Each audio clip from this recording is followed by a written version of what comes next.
what we're going for with this is to allow our brain to feel safe, not worrying. So to feel safe, not reworking that emotion with that client, not thinking about that task that we have to get going on at 7 a.m. We want our brain to understand that it's okay. It doesn't need to keep helping us that way. And so we're going to create these rituals that teach the brain we're closing one door and locking it and unlocking and opening another door. That is VIN Foundation's Vets4Vets team lead, Dr. Bree Montana. And this is the VIN Foundation's Veterinary Pulse podcast, special Inhale, Exhale series. I'm Jordan Ben-Shia, Executive Director of the VIN Foundation. Join me as I talk with veterinary colleagues about critical topics and share stories. Stories that connect us as humans, as animals, as a veterinary community. This podcast is made possible by individuals like you who donate to the VIN Foundation. If you enjoy this podcast and want to hear more stories, you may support these efforts with a donation at vinfoundation.org/give. Thank you. Please check the episode notes for bios, links, and information mentioned. Welcome, everybody. We are back here again with our VIN Foundation Vets4Vets team lead, Dr. Bree Montana, for another episode in the Inhale, Exhale series. And this time we are talking about transitioning between work and home. Welcome, Bree. Hey, so happy to be here with all of you. So happy to have you here. This is a topic that I initially heard a concept when I attended a very small group discussion with Brene Brown. And she was talking about the importance of transitions for people who are in really high performing jobs, sometimes military, et cetera, and the challenges that can create between work and home. And I also mentioned to her the importance of how I see this could really play in veterinary medicine. And her and I spoke about that a little bit, and it gave me this idea for this podcast episode. And so I'm really excited to be here to talk about this. Hopefully that we can provide some help for colleagues in an area that I don't think people talk about this enough, right? We're so in a go world, and it's just like, get in the car and go and get on your phone and do all these things. But taking the moments to transition sets you up for success when you're leaving home and going to work, and when you're leaving work and going home. So I'm really looking forward to this episode and hoping that'll really help. And while we have, all a deep love for veterinary medicine and for animals, we know it can be really obviously tough on humans in a lot of ways. And this is one aspect that I don't think is covered enough. And so I'm hoping this episode will be helpful. We have 8 major topics we're going to be addressing in this episode. So first is number 1, defining transitions as a practicing veterinarian. What are transitions? What does that mean? 2, why transitions matter. 3, how to build a departure ritual. 4, create a rejuvenation plan. 5, add in technological barriers. 6, build a transition ritual for homecoming. 7, things that go bump in the night. I love that one. And 8, where to get help. Let's dive right in. Bree, what is a transition as you define it and see it as it relates to practicing veterinary medicine? So it's super important for us to be able to take off our practicing veterinarian hat and put on all those different hats that we wear when we're not practicing, when we're at home. I have been informed by my lovely husband that I have a tone when I'm at the hospital, and it's really important that I don't bring that tone home with me. When I'm at the He's hospital, such a helper. I know. When I'm at the hospital, I'm the owner. I'm the lead veterinarian. I'm the, I'm have my hand in HR. I have my hand in treatment. I have my hand in protocols. I have my hand in outcomes. I'm just doing all of those things, and I have a very directive, I'm focused on what I'm doing way of being. And when I'm at home, I am the partner and the mom, and I have a different whole set of roles that I play. And so it's really helpful for everyone in my life, not just me, but my husband and my kid, to be able to see me not as the boss at the hospital when I'm at home, but to be able to relate to me as the partner and as the friend and as the mom. And so that it's really important that I take that hat off. And that's what our transition from home to work and work to home relies on, the ability to hang up, Mr. Rogers, remember, he comes in, and Right. he he takes off his shoes and puts on his slippers and puts on the cardigan. Well, we need to put on our cardigan when we're coming home. We need to Mm-hmm. be able to like, and we need to find a way of doing that before the baby needs to be fed and before the dog throws up on the carpet, or that's probably a cat's job. um, and so it's a it's that ability to change our focus and change our energy, and it's not something we can do with a snap. You can't snap your fingers and suddenly let go of your concerns about that splenectomy you did earlier. That's maybe at the ER or in your 24-hour hospital. You need to be able to take some time to allow your energy to change to the energy level that it needs to be at home, which is very different from the treatment floor energy. Now that we've defined what a transition is, why do they matter? Whew. When we have one foot in the boat and one foot on the dock, we are not going to go anywhere good. If we are not able to release work when we come home, then we will not be fully present in our body, and we won't be available to ourselves, and we won't be available to our family. We won't be available to our cat and our dog and the important beings that exist at home. We also won't be able to recharge. One of the major tips and tricks that we use in preventing and recovering from burnout and compassion fatigue is taking time off. And every day we have a little vacation when we go home, but it's not a little vacation for you if your brain is still at work. And so we want to allow our mind and our body to release the work so that we can recover and be excited about going back there tomorrow. If you never leave, you cannot be excited about going there. Mm-hmm.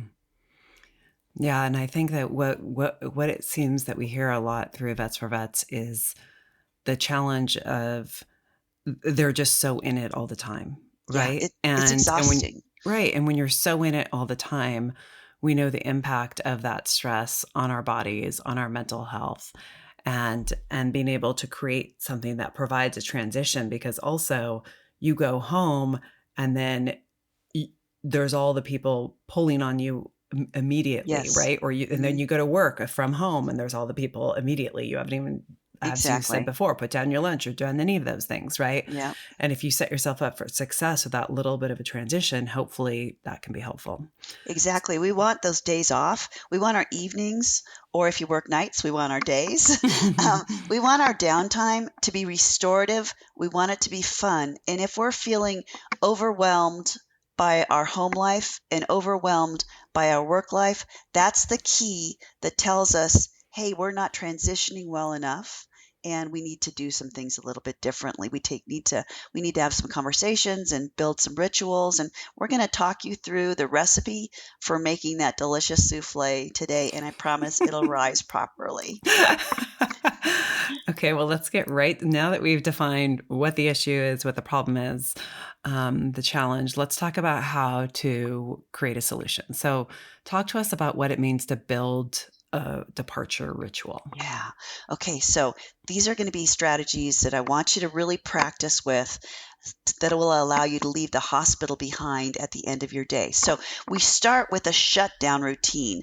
And I want you to start thinking about, think about this in a directorial way. Look at your shutdown routine that you have right now. We're going to modify that. I want you to dedicate the last 15 minutes of your day to your personalized ritual. So for most of this is going to take place about 30 minutes after our last appointment of the day. Here are the steps I want you to try. I want you to scroll through today's appointments and lock any charts that remain open. So you've locked your charts, and then I want you to take a couple of minutes to reflect on your successes from the day. I strongly encourage you to find 3 high points from every day, even if one of them was getting your favorite pizza for lunch. Realize that adrenal fatigue is a real thing, and one of the things that recharges our amygdala, that recharges our adrenals, is positive experiences. And reviewing our positive experiences allows our brain to start looking for more of those positive experiences. It starts putting a tracker on good stuff. I want you to stick a tracker on all the good stuff because we already have a tracker on our bad stuff. So you're going to take a couple minutes to reflect on those. Find 3 things that work today, and I know that were good today, and I know sometimes it's hard. So sometimes it's just that you had pizza. And then the next thing I want you to do is celebrate at least one new thing that you learned today. I also encourage you to consider commuting this to a highs and grows for your team. When we can, with my team, I like to do a highs and grows at the end of the day. We stand in a circle, and it's like rounding out. And rather than going through each of the clients and each of the patients that we saw through the day, we just go around with each of our team members and say, and each team member states what their high and grow was. And we like to say our grows first, and our grows are something that didn't go the way we wanted them to, or something that we learned that we're going to do differently in the past, in the future rather. And then our highs are, hey, I pulled blood today, or I got that really difficult jug cath. And so, we want to go through that if we can for each one of our teams. And if you guys can't do it for your team, 100% do it for yourself, because you're the most important person of your team in your world, right? So let's make sure you're as positive and strong as you can be. And then after we've done that, we've gotten through our 3 good things, and we've done some highs and grows for ourselves. I want you to change your costume. I want you to change your clothes. If you don't have the lifestyle that supports leaving your scrubs at work, at least change your shoes. Changing out of your uniform, changing out of your superhero costume will have the added benefit of preventing you from bringing anything home to your fur family. My personal re-entry ritual basically relies on my saying hey to my family, kind of a quick hey, got to kiss the dogs because they require kissing, and then I head straight into the bath with a Topo Chico or some other sparkly water type beverage to rehydrate and chill before I head upstairs to catch up with the family. And I will admit that I'm not very good at relaxing in the bath because I have to get upstairs and check in with the family, but the bath, kind of the time it takes to fill the water and do all of that, requires me to take some time, and that's when I'm sort of breathing and resetting my whole psyche and resetting myself to be able to kind of bring it all down and be more collaborative in my thinking process. The idea with this change of costume is to make a physical change that reinforces that you're leaving work behind and heading into the regenerative stage of your day, which is why if you see me after work, I'm always in my jammies. And what if somebody has a long commute and it isn't short? Yeah. Between the hospital and the clinic and their home? Are there what ways do you recommend that they might be able to practice some of this while on a commute? Yeah, we definitely want to talk about spaing our car. We want to turn our car into a spa, and we'll talk more about that a little later as well. But we can make our car smell nice. We can make our car have nice podcasts or music that is, the kind of music that doesn't fire us up. In the morning, we want to listen to the music that's, upbeat and kind of energy driven. And then in the afternoon, we want to listen to that relaxing music or those relaxing podcasts and things. And we also want to have water and a snack in our car because we're always We're always hungry after work. We never hydrate well enough. So we always want to do all of that. And I think we're going to talk about that Okay. a little bit more later. One of the things that people have the hardest time with, Jordan, when they're finished with their day, is this um, super oppressive guilt that we like to buy into. So I want us to reframe our mindset. I want us to recognize that leaving on time is not an act of laziness. Leaving on time is a chosen action that supports your sustainability, your personal health, and your long-term productivity. Leaving close to on time is better for your patients. It's better for your team members. It's better for the financials of your hospital.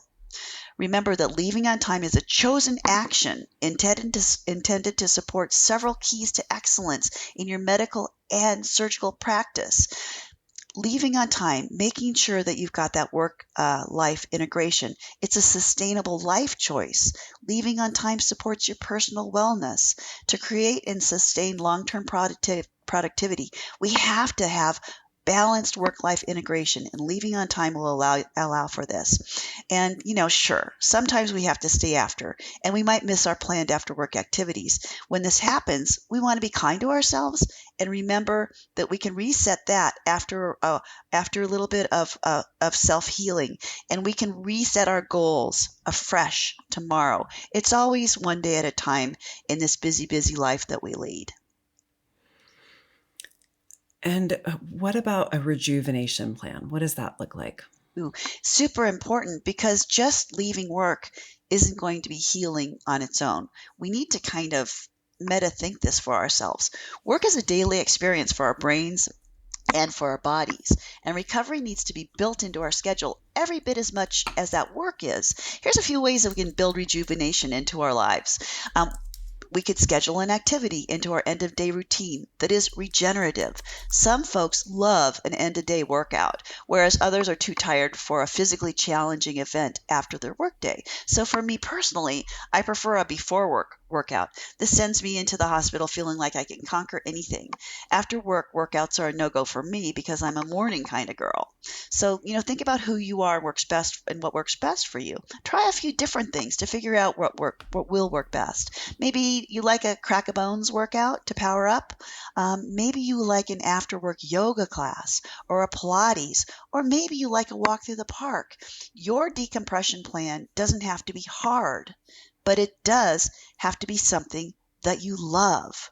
I want you to consider, just go on a little vacation with your mind with me right now and brainstorm some options. Consider parking away from your workspace if this allows you to spend some time out of doors before heading home. Whenever possible, maybe give yourself a minimum of 15 minutes before you dive into your home life. That maybe you're going for a walk, maybe you're doing some yoga, maybe you just sit in your car and you listen to a meditation app before you leave the workspace, or you pull over in a beautiful park or a place with a beautiful view. Maybe you stop by the beach.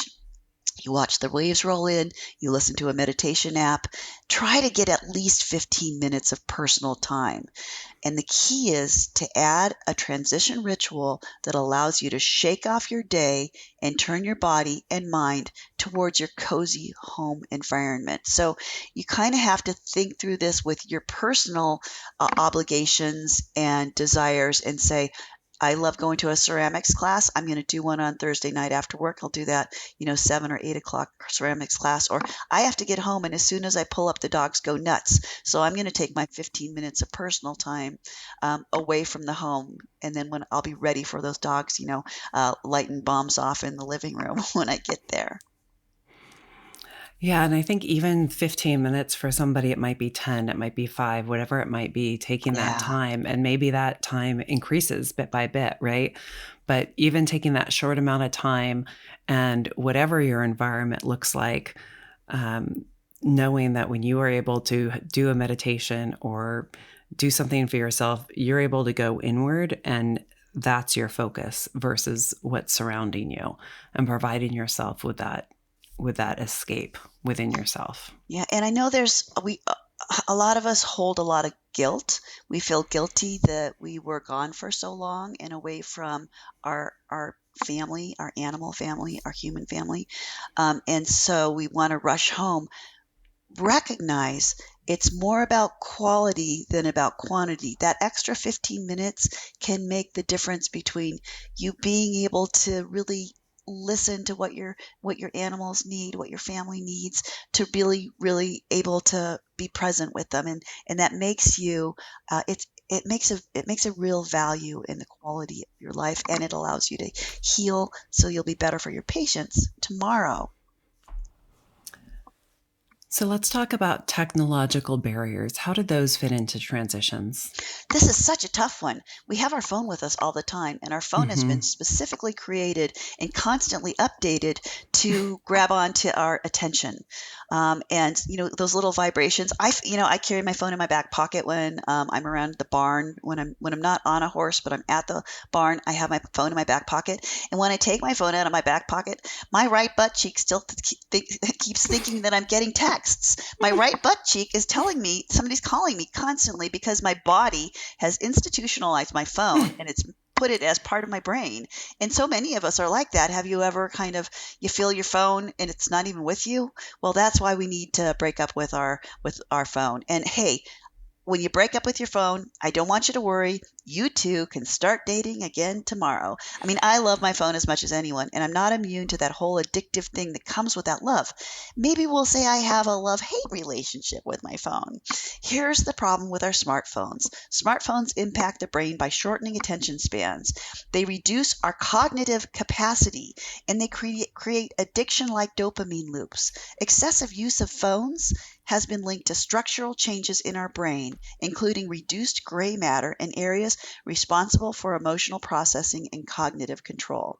If you are experiencing sleep disruption, excessive anxiety, or impaired memory function, then limiting the presence of your smartphone in your life may just be the smart thing to do. And I'm going to walk you through some steps, and we'll have a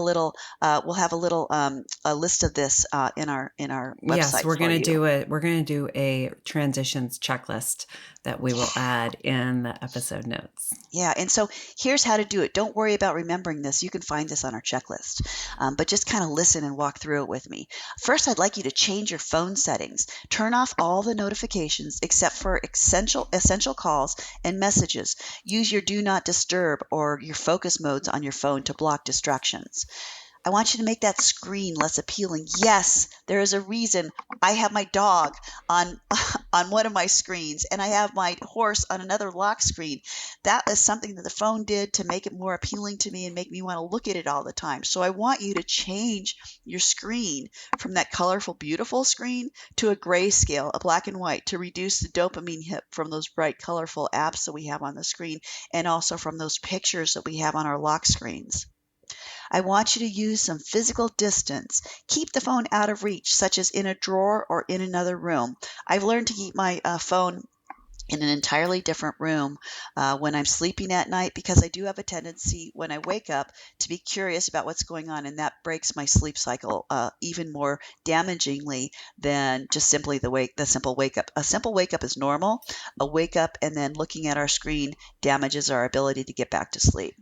We also want to establish some boundaries. We want to create some no phone zones, particularly in our bedrooms and during our meals.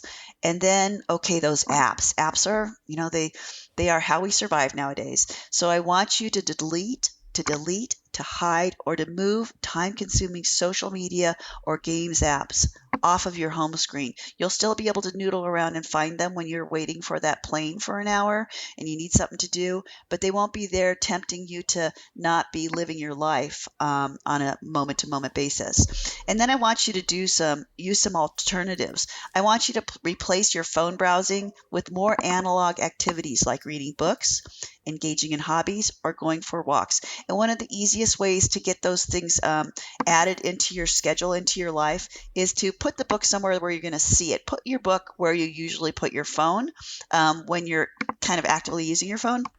Put a magazine there, put your crochet there, put whatever, hobby that you're trying to get more of in your life somewhere that you can see it. And then finally, I want you to set some speed bumps. Some people have such a hard time not using their phone that they need to use tools like rubber bands around the phone or custom lock screens to prompt them to consider, why are we checking our phone right now? We've talked a lot about on your way to work, a little bit on your way home. Let's dive a little bit more into a transition ritual for homecoming. Yeah, let's really create some actionable steps that can make our home commute more rewarding and more regenerative. Let's say you've just worked a 10-hour shift, which typically means you've been working for 11 hours or more, right? Yeah, we work 4 10s, but there's a lunch in there. There's a lunch break that everybody has to have. So it's definitely an 11-hour day. That lunch break may have been spent completing your morning charts or prepping for a challenging afternoon case. Chances are excellent that you are hungry and dehydrated, and you probably just remembered that you had to pee about an hour ago. Let's make that homeward bound commute a restorative, restful moment that'll allow your happiness quotient to rise to the surface. So we're going to talk about how to spa your car. I know we mentioned that a little bit earlier. Now we're going to take a deep dive. In your car, I want you to have healthy snacks, especially snacks with protein, things like nuts, fruits and vegetables. They are hard to keep in the car, but if you can keep something in your fridge at work and just grab it on your way home, it's really nice to have that, especially those cruciferous vegetables. They really make the body feel like it's getting nourished. I want you to have some refreshing beverages in your car. Aromatherapy can also play a really key role. So in the morning, we want to use awakening and focusing scents. So peppermint, it's known for being a strong, refreshing aroma that enhances concentration, alertness, and mental sharpness. Citrus, especially lemon, orange, bergamot, or grapefruit, that's found to be uplifting and energizing scent that can reduce anxiety, it can boost the mood, and improve energy levels. So if you have a hard time getting to work because you're anxious or you're sleepy, these can be super helpful. Rosemary is also an essential oil that promotes alertness and cognitive function, and it helps us overcome that morning grogginess. Eucalyptus provides a refreshing, clearing, and invigorating scent. It's ideal for opening airways in the morning if you're a stuffy person in the morning. A little eucalyptus, or sage, which is known to improve focus and help us relax or help us reduce our stress. So we can have that focused energy that's not kind of janky and jingly. After work, we want to rest and relax and rejuvenate. So the scents we use after work will be different from the scents we use in the morning. And you can keep them like in a little Tupperware. And you can, there's a lot of scent diffusers that you can put on your air service in your car as well. So think outside the box in a way that makes it fun for you and kind of luxurious. Lavender, it's the premier oil for relaxation. Lavender can also boost the mood, reduce anxiety, and promote deep sleep. So lavender is a really nice one for the end of the day. Roman chamomile can be calming and soothing. It's really good specifically for stress. Sandalwood also promotes relaxation. Sandalwood can be grounding. So if your anxiety takes you and makes you feel sort of that fey feeling where you're having negative magical thinking, sandalwood might be a good scent for you. It's really grounding and it helps with clear, calm thinking. Bergamot is known for reducing anxiety and enhancing mood. Lang Lang helps lower blood pressure and induces a calming effect. And also frankincense. Frankincense tends to soothe a frayed mind and promote clarity. So if your brain is switching quite a lot, then frankincense might be a good choice for you. And you can look through these on our website later. Music and podcasts. Music and podcasts can take you somewhere fun, somewhere cool. I encourage you to reserve those medical podcasts for the morning and use recreational, funny, endearing podcasts to encourage optimism and peaceful thoughts. I want you to be selective when you're creating your car spa environment. If you find yourself daydreaming work thoughts, you need to modify your plan, perhaps changing up the sounds or scents that you're using. Play with this and be open to trying something new. And recognize that changing the scents and changing the podcasts or the music that you're listening in your car on the way to or the way from work can be like a recreational moment for your subconscious. So think about your recreational moment. How do you want it to be? We also want to talk about creating our re-entry ritual. Just as we need a little ritual to tell our mind and our body that we're leaving work, it's helpful to create a re-entry ritual for our homecoming. When we're transitioning from our work persona to our home persona, that can be super tricky. I mean, you're happy to see your family, right? We're happy to see our significant other, our child, our fur kiddo, and at the same time, we are still in our work brain space. Jordan, do you have this experience sometime? You're getting home to Zoe, but you're still working on the foundation? I have that experience at 1 a.m., 3 a.m. Oh, yeah. Yeah. Yeah. Yeah. What we're going for with this is to allow our brain to feel safe, not worrying. So to feel safe, not reworking that emotion with that client, not thinking about that task that we have to get going on at Mhm. 7 a.m. We want our brain to understand that it's okay. It doesn't need to keep helping us that way. And so we're going to create these rituals that teach the brain we're closing one door and locking it and unlocking and opening another door. In order to do that, you're going to need to communicate with your family members or your roommates so that everyone recognizes that you'll be taking anywhere from 5 to 30 minutes to yourself before you connect and catch up on your day. So if you are coming home and you have a nanny or a babysitter, or your beloved has been taking care of the kid or that difficult pet during the day, and they're just looking at you like, the cavalry is coming to save them. We need to have a conversation ahead of time, not when you're coming home, but before you leave, and maybe on a weekend or a time when you guys go for a walk and things are pretty chill, and sketch that out. How's it going to look for them? How's it going to look for you? Because they're important too. They need a transition ritual from being the sole person that's been taking care of the crying baby to being the person that is your beloved. And so, we all need to transition.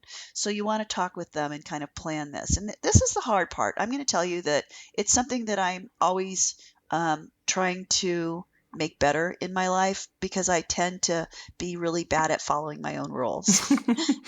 Well, and I think it doesn't mean that you're going to get it right the first time or the second time or the third time or the fourth time, but it's Yeah, about, I mean, new things always take some adjustment, right? So they do. it's about testing it out, seeing what works. I think the important part probably would be helpful is like making sure the communication's open, right? Like, how did that work Yeah, for you?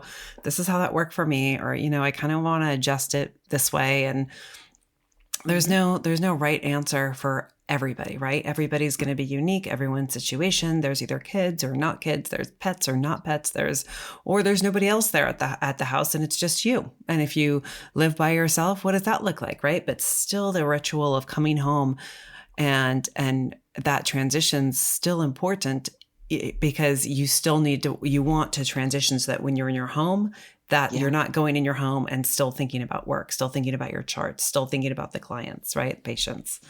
exactly. When you think about it, we do a lot of restorative function when we're sleeping. Mm-hmm.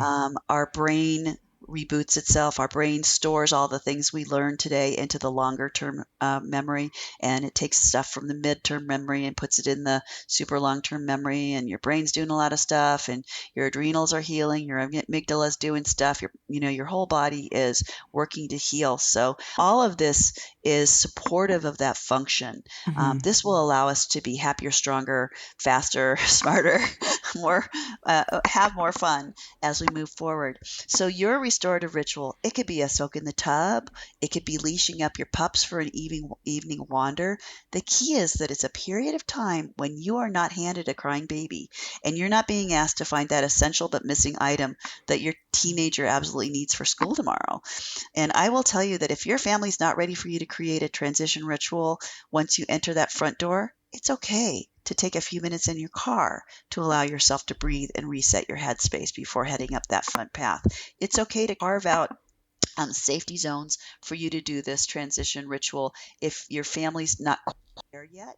And it's even more important for those of us that are on our own because our family's not there to remind us that we're not in our family headspace, our home Hmm. headspace. There's nothing to remind us. So we might have that temptation to, continually spin and spiral on work. So yeah, really need to lock this in for yourself and keep adjusting it. Keep working to help everyone in your family to develop their own transition rituals.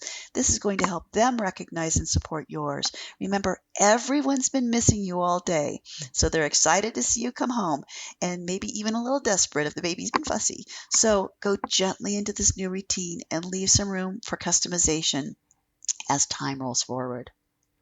Yeah, and it could even be on your way home, pulling over on the side of the street and taking 13 deep breaths, right? Yeah. That might be it for you. That might be your opportunity. And it's going to be different for everybody.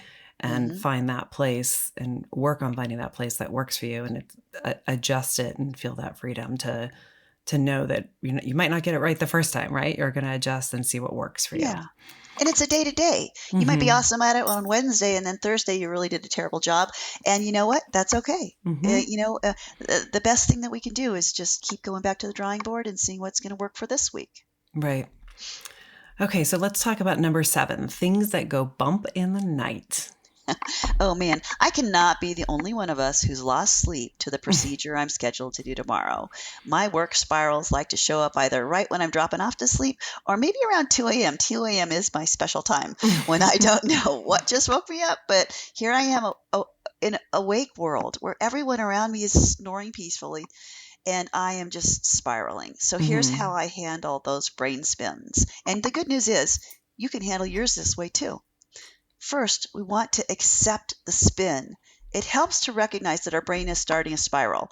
And the sooner we recognize and embrace that reality, the better our intervention will work. Fighting the spiral just makes it stronger, building more anxiety into the experience and drawing your emotions into the drama of the spin. Rather than fighting, treat the brain spiral the same way you treat a wet feral cat. Relax, breathe, assess, and respond. Next, I want you to assess the situation by asking yourself some questions. Is this an emergency? My brain thinks it's an emergency, but when I ask myself that question, I realize that it's not. Is this happening in my real life or is it happening in my head? Chances are excellent that there is no emergency happening right now. Rather, this is happening in my head. I tell myself, this is my brain trying to prepare me for a challenge that's not happening right now. I remind myself that this is just electrical activity in my brain. And when I'm having one of these spins, I literally tell myself that. And I remind myself that my brain is trying to look out for me. It's working too hard and I need to let it let it off the leash, let it relax. Once we've reminded ourselves that our hard-working brain, that we are not in an emergency situation, we want to reboot our busy mind with a self-soothing activity. So here's a couple to try. We could do 4-7-8 breathing. That can work to help us restore our cool. We can do a mindfulness meditation. Remember that even 15 minutes a day of breath work focused on relaxation and clearing our mind, and those are my beginner steps to meditation, this can significantly, actually physically, rewire our brain to support self soothing and reduce general anxiety. So the 4-7-8 breathing works really nicely with a mindfulness meditation practice. You breathe in for 4 counts, you hold your breath for 7 counts, and you release through the mouth for 8 counts. So breathing in through the nose, holding for 7, releasing through the mouth for 8. And if you have a hard time with meditation, I personally do. I have a brain that's filled with monkeys, always dancing and trying to light off little M80s. What I what I need to do is I need to see a color in the air that I'm breathing in, and I need to see the air flowing through my body. I imagine that, and then I see a different color of the air when I'm releasing it, and that kind of helps me keep my brain functioning in the same practice that I'm trying to do. Another one, and this is for a brain that's just really spiraling, and you're not able to stay focused with the breathing, and you're really having a tough time. This one is a pretty good one. It's called the category game. You choose a category. For example, types of dog breeds. European cities, musical instruments, and you mentally list as many as you can of those items in that category. If you're super spinny, you can try doing this with spelling. You can start with one kind of animal or breed of dog and spell that breed, then cast your mind about to find another animal or breed whose name begins with the letter that the last one ended with. Like, for example, Frisian ends in N. So maybe we next choose a Noric or one of those ancient draft breeds. Or, the more esoteric, the better, because what we're doing is we're pulling our brain out of the emergency fight, freeze, or flight position it's put us in, and we're putting it into the parasympathetic intellectual portion of the world, and we're taking it far away from work and putting it into sort of an area where it's more gentle and more open-minded and more artistic. There's also a 5-4-3-2-1 sensory grounding exercise when you find your mind spiraling. And again, this is one of the really hardcore reboots for your brain when your brain is hardcore messing with you. What you do, this activity is known as the 5 senses technique, and it's well known and effective in drawing your focus away from an overwhelming feeling of anxiety. The aim of this exercise is to engage all your senses and become mindful in the present. The idea with this one is that you'll ground yourself using the 5 senses. If it's truly 2 a.m. and I'm trying not to disturb my husband and my 3 huskies, because if I get up, everybody gets up, and it's really a nightmare. So if I'm trying to be quiet and cool myself down in bed without letting everybody else know that I'm having a hard time, I'm trying not to disturb my husband, I'm trying not to disturb the dogs, I'm going to do these using real lived sensory input along with my imagined or remembered senses for the things like maybe I can't taste something. So 5, I'm going to look around the room and I'm going to name 5 items that I can see. 4, next, I'm going to want you to name 4 things that you can touch.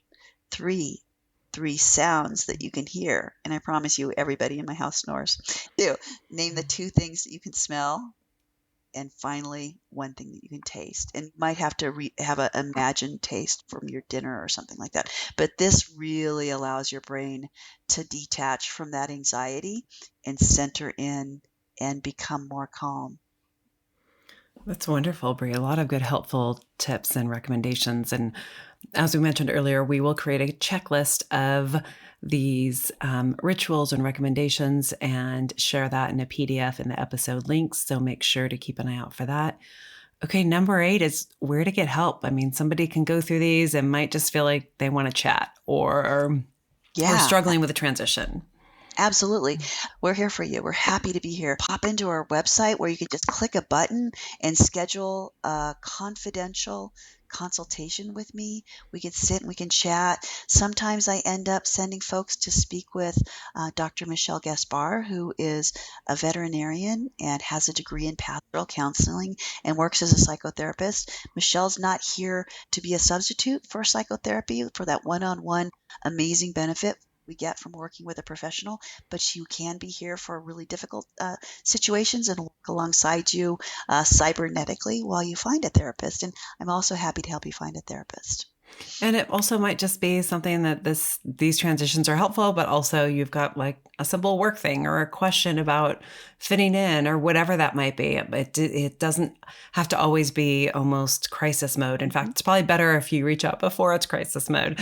Absolutely. You're having a hard time with a colleague at work, maybe a support staff member. You're not having good success with connecting with them, or maybe you had a difficult client or a difficult case, or maybe you're just not sure if this is your forever practice and you want to brainstorm whether you'd like to move to Antigua. I am here for that. Well, and since Vets4Vets started in 2010, there has been, as much as people feel alone and, oh my gosh, nobody can be feeling this way that I'm feeling now, I assure you others have. And we have a very deep bench of support and resources and mentors and additional information to help you. So we'll put that link, of course, in the website, in the episode notes, to the website, to the Connect form.